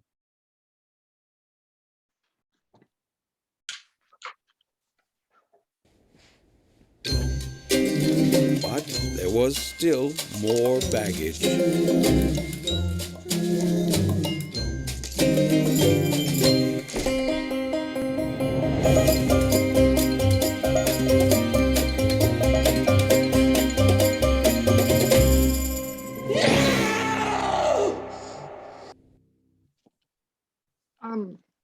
I like the weirdness of that one. Like the film is weird, and so I really like the weirdness. The choices were not standard, but it picked up when I think it should have slowed down, and I missed the end again. So I remember I once tried to help you temp a movie, and every choice I made was like this.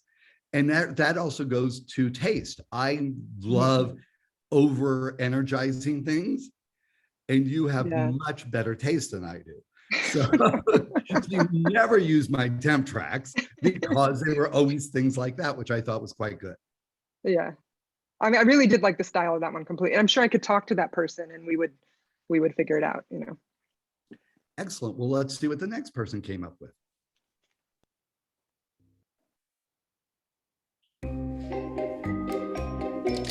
But there was still more baggage.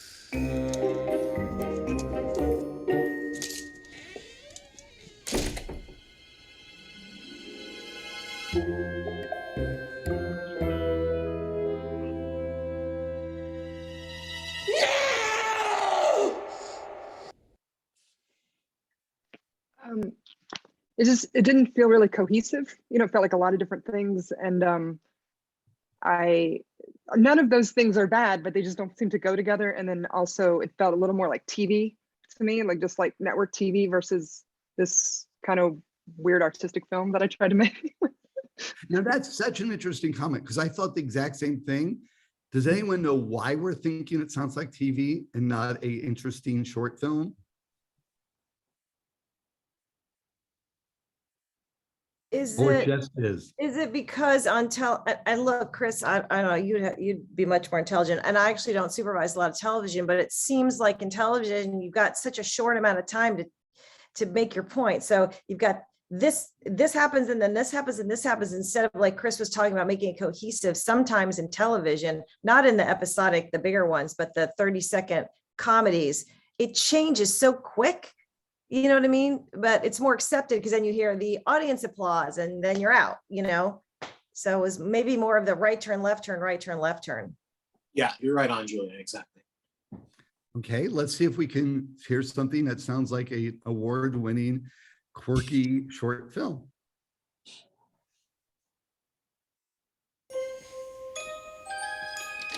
But there was still more baggage.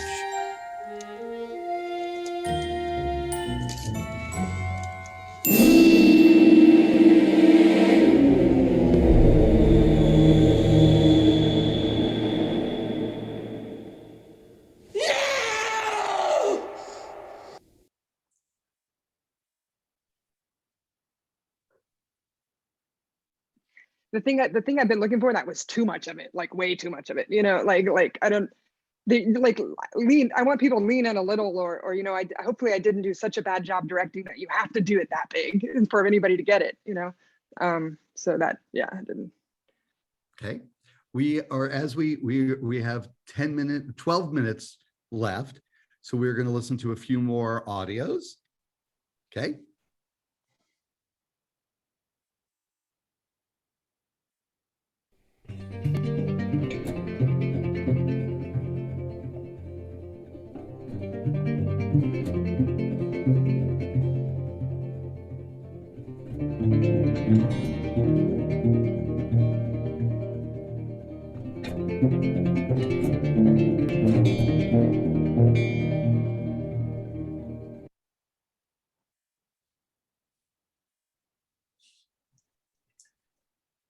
I'm intrigued. I would like to hear the next 20 seconds. Let's hear the next 20 seconds.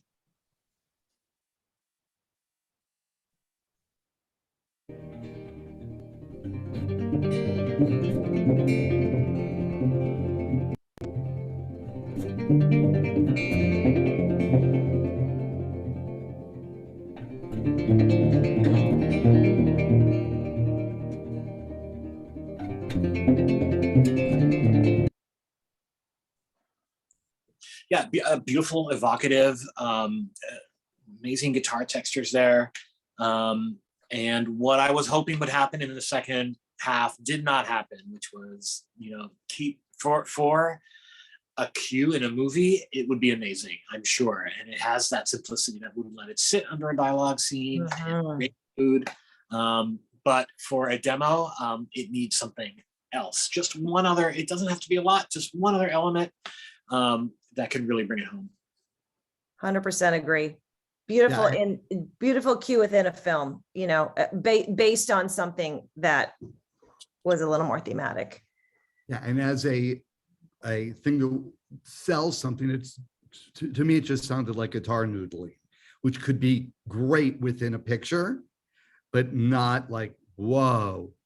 Now, because we don't have a lot of time, let's have a general discussion about what we've observed and what we remember. And Tracy, if you want to come and join us, hi, Tracy. So we're doing sort of the, in reality, I bet you we didn't even get through 50 pieces out of 250 pieces. What are our observations as the people listening to this music? I can give you one observation, which is and you've mentioned this before, Richard, you've mentioned the word overwhelming. For me, it's exhausting to listen actively with presence and with focus to so many pieces of music in such a rapid fire way over such a long period of time. It's difficult to keep focus, it's difficult to keep present. And that just makes it all the more important that as composers, we find ways to make an impact that is that helps us stand out from the crowd, because we could be piece number 40 out of 45, and at that point, the listeners have checked out. Yep. And Julia, what were some of your observations? Well, first of all, to expand on that, I'm usually the listener that filters for the director, unless the director just wants, because I want to make sure that all the demos and the reels and everything's great that I'm putting forth. So it's me listening to the exhaustion. So getting your point across immediately is so important, because it's going to wake me up, right? It's going to wake us up, Chris. It's going to, oh my God, this is amazing. Like we do when we heard some of the cues today, and also the sequence, and also don't overwhelm, to not overwhelm with a lot of the same thing. If you have an idea, realize that idea, then have another idea, and then maybe another idea. They should be different, they should be unique, and they should be fully realized. And you're going to get more than 22 seconds on a real demo, but don't overwhelm, And again, like what's fun about this is there's obviously some people that are just starting out. So of course you're just going to throw like do what Chris and Tracy are saying, throw caution to the wind, take a big swing, because you will get feedback either from a director, from your agent, from somebody, a friend, or a music supervisor. And that'll help mold, how you make your future demos. So take a big swing. I'm curious, Julia, so you get sent a pile. Mm-hmm. If you were talking score, about how many composers would you put forward initially? Probably 3. Yeah. So you have to make the 3. And it's likely in the level of films you're working on, you're not going to go in with people who have no credits and no history of what they're like to work with. Yeah, unfortunately, no. Unfortunately, yeah, you're correct in that. However, sometimes I'll do a favor for a friend, or there'll be a new filmmaker and there's a relationship there. So that's fun for me, because then I will be looking for somebody, maybe like one of Chris's mentees that he's worked with, who I'm actually working with right now. And I have to say one thing about that gentleman who I love. He actually sent the filmmakers headphones because we're in Zoom. I don't know if you learned that from you, Chris. So he's like, you have to listen to my score demos with headphones, and sent us all over the country. We all got headphones. That's brilliant. Wow. I'm not sure which of my guys that is, but it's my initials. Okay, great. And I was very impressed with that. So again, he also stood out because he did that. But going back to your question, Richard, it is fun for me. I do get to work with, I would say right now where we are in our world, that filmmakers like Tracy are asking for diversity clients, for people that maybe haven't at the top of their game, they want to give a shot to. There's more chance right now than there's ever been, even on films I work, to get your foot in the door and be heard. So it's a really good time. I would agree with that. The other observation I would make is that the things that stand out probably are going to be because they're just not your average bear. And one of the things I would suggest is play your music to non-filmmakers and non-musicians. You don't even have to hear their comments. Just watch their body language. Just, you can tell if you're sitting there going, oh, I wish this thing was over so they could get to the next cue. Test out your works in front of average Joes, because that is in many ways more telling than anything else. And what observations did you have, Trace? I had, a lot of people, it seems like they're trying to say, look at all the things we can do, and that's cool, but it's not an isolated thing. It's got to tell the story. You have to get in the character's point of view. And so I'm, some of the maybe, I don't want to use the word simple, but I don't know another word, but like the one that seemed like Gustavo a minute ago, the noodling you said, that made me feel something. I was like, cool, this person gets a vibe. If we talked, where could we go with that? Or the one that sounded like Rachel Portman, same thing. If you can work from the inside out, then we can feel and we can talk. But if you're just showing me all these things you can do, like Chris said, I'd rather you take a swing, feel something and take a swing and make me feel something, and then we'll talk and we'll adjust it. But I'm a little less interested in when someone's just like, look at all the stuff I can do, and all these cool things. I'm just, yesterday was working with a client who is trying to get a job, and he put together, the idea was to initially put together a playlist of appropriate music. And it was like, I have a different idea. Why don't you write an overture for this particular movie? That way you can take your thematic idea and put it through the paces of something and make it a coherent piece of music that would be enjoyable to listen. And the cover letter was, if you have 5 minutes to listen to this, we laid out, it's going to take you 5 minutes. And it was written and rewritten to sell as a cohesive thing that took you on a journey that hopefully the filmmaker will go, this will cover the parts of my movie that are this way, and we'll cover that. And because you're devoting 5 minutes to an idea and putting it through the paces, it'll either succeed or fail. And the reason I did it with this particular client is I knew he was the guy who would say, yes, let's try that, and then won't even mention it a week from now.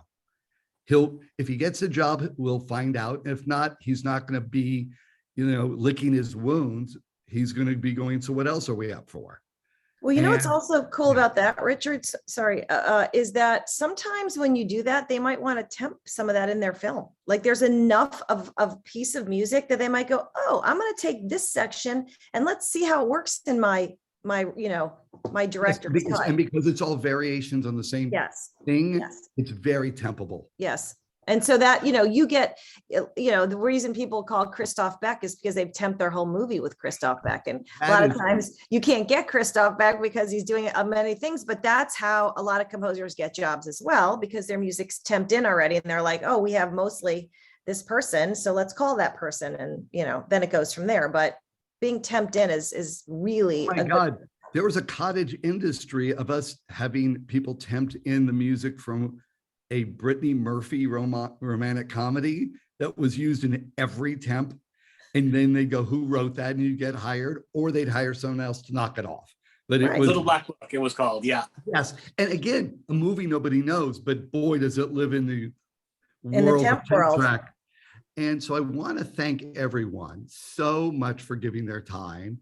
And if you go to later today, the Perspective forum on Facebook, it's called Perspective, and that maybe has the word composer in there somewhere. And I'll put up a playlist of some great 22-second pieces that are longer, but you stop it at 22 seconds and see why maybe they'd be great sales tools. And Erin, thank you so much. Thanks for being here, Richard, and thanks to all our panelists. It's been wonderful. much fun. And sorry? That's just so much fun. Yeah, Yeah, it's thank fun to watch too. So I'm really sorry we didn't get to everyone. We had combined video and audio. We had about 300 people. So it's, you know, we got a pretty good dent in it, but thank you so much to everyone who submitted, and thanks again to our panelists. I'll post on Perspective where the link will be to watch this. It's most likely going to be on SESAC's YouTube channel, but I'll keep everyone in the loop. All right, thanks so much. Thanks, And everybody. all my masks say thank you very much. Great to see Bye, you guys. guys. Bye-bye. Thank you.